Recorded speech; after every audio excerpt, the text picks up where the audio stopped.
This is the letter that he left on his bed. For Brenda Easter, these words from her son's last letter are all she has left to hold.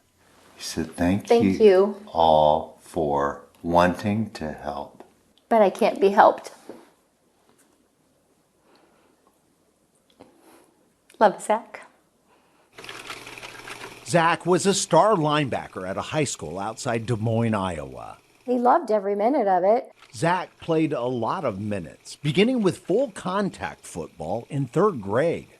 I can tell you that by 6th grade, he started having some severe migraines, sensitivity to light. It got worse. Brenda says he suffered repeated hits to his head. Back-to-back concussions in his senior year forced Zach to hang up his uniform for good. That was the end of his career. I wish it would have ended sooner. Football was over, but the effects from all those brain traumas were just beginning. Even as he served in the Army, Zach began to silently suffer. He hid it very well. On his 24th birthday, Zach could hide it no more, confessing during dinner with his parents that he was in real trouble. He goes, I'm struggling. I'm having memory loss, blurred vision, slurred speech. He blanks out at times. What was your reaction? We just sat there and I cried.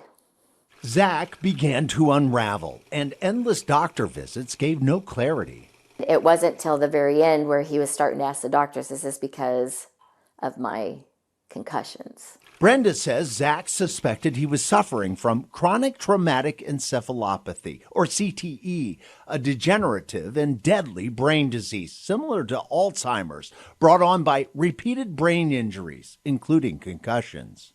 After years of undeniable proof of CTE's impact on pro football players, the landscape of the NFL began to change. But young athletes like Zach were not yet being considered, and the only way to confirm CTE is to examine the brain after death. Towards the end, he had said to me, Mom, there's no hope for me.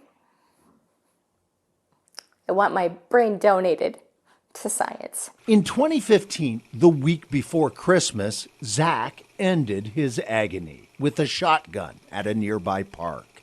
Our hearts were broken. Brenda honored Zach's wish, sending his brain to a top lab in California, which confirmed Zach suffered from CTE. It confirmed what he already believed, and he had no doubt. That's a brain. That's a human brain? That's a half a brain, right. At the Unite Brain Bank in Boston, Dr. Ann McKee, director of neuropathology at VA Boston Healthcare System and a pioneer in CTE research, invited us inside for a look. 1,400 and some brains? About 1450.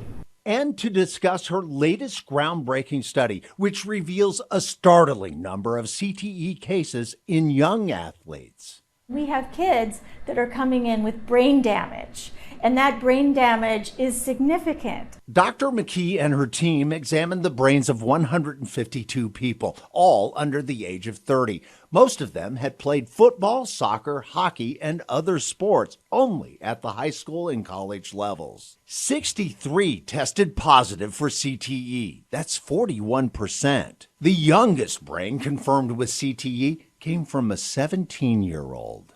What was your reaction when you saw a 17-year-old with CTE?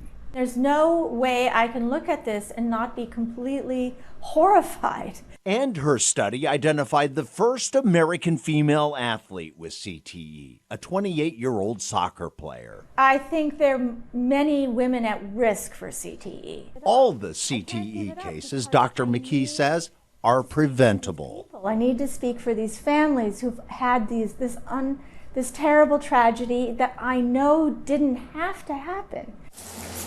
Meanwhile, Brenda Easter is pleading with all parents to consider whether head collisions and concussions are too high a price to pay for continuing to play a game.